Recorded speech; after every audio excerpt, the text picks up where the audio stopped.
ৰাজ্যজুৰি এতিয়া দেখিবলৈ পোৱা গৈছে ভোগালীক আদৰাৰ ব্যাপক প্ৰস্তুতি।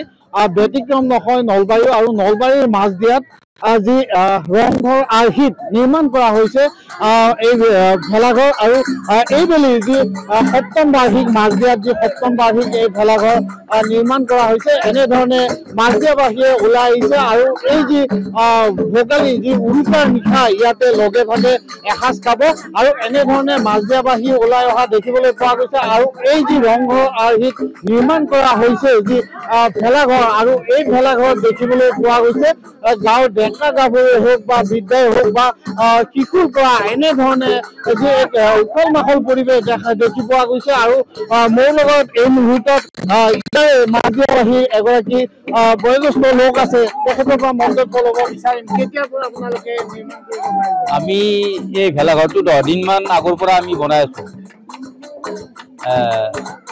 আছো। এই গতিকে এই যিটো ৰংঘৰৰ আজি ভেলাঘৰ বনাইছো সেইটো আমি ইতিহাসৰ কিছুমান আৰ্হি আমি সৰু কণ ল'ৰা ছোৱালীক দিয়াৰ কাৰণে আমি এই ভেলাঘৰটো বনাইছো। প্ৰতি বছৰে নিৰ্মাণ কৰি প্ৰতি বছৰে আমি আমাৰ এতিয়া সপ্তম বছৰ। প্ৰথম বছৰত আমি বনাইছিলো দুমহলীয়া ঘৰ, দ্বিতীয় বছৰত বনাইছিলো আমি টিপু চুলতানৰ ৰংগমঞ্চ, তৃতীয় বছৰত বনাইছিলো আমি হাতী মানুহৰ সংঘাৰ, চতুৰ্থ বছৰত বনাইছিলো আমি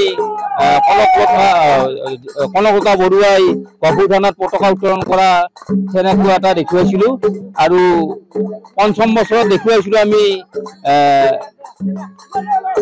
জেৰেঙাৰ পথৰ জয়মতী শাস্তি দিয়া। আৰু ষষ্ঠ বছৰত বনাইছিলো আমি নৰিয়া গাঁৱৰে লাচিত ফুকনে মোগল আক্ৰমণ যেনেকৈ কৰিছিল নাওত, সেই আৰ্হিটো দেখুৱাইছিলো।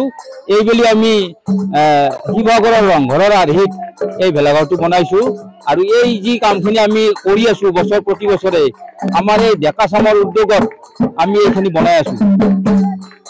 হয়, প্ৰতি বছৰে এনেধৰণে যি পৰম্পৰাগতভাৱে এনেধৰণে মাজদিয়াবাসীয়ে উদযাপন কৰি আহিছে ভোগালী বিহু। আৰু ভোগালী বিহু এই প্ৰাকখনত এনেধৰণে যি ভেলাঘৰ যি ৰংঘৰ আৰ্হিত ভেলাঘৰ নিৰ্মাণ কৰা হৈছে আৰু দেখিবলৈ পোৱা গৈছে এক উখল মাখল পৰিৱেশ। মাজদিয়াবাসী এনেধৰণে আটাই ওলাই আহিছে আৰু এক উখল মাখল পৰিৱেশ দেখিবলৈ পোৱা গৈছে। আৰু বাইদেউৰ লগত কথা পাতিব বিচাৰিম।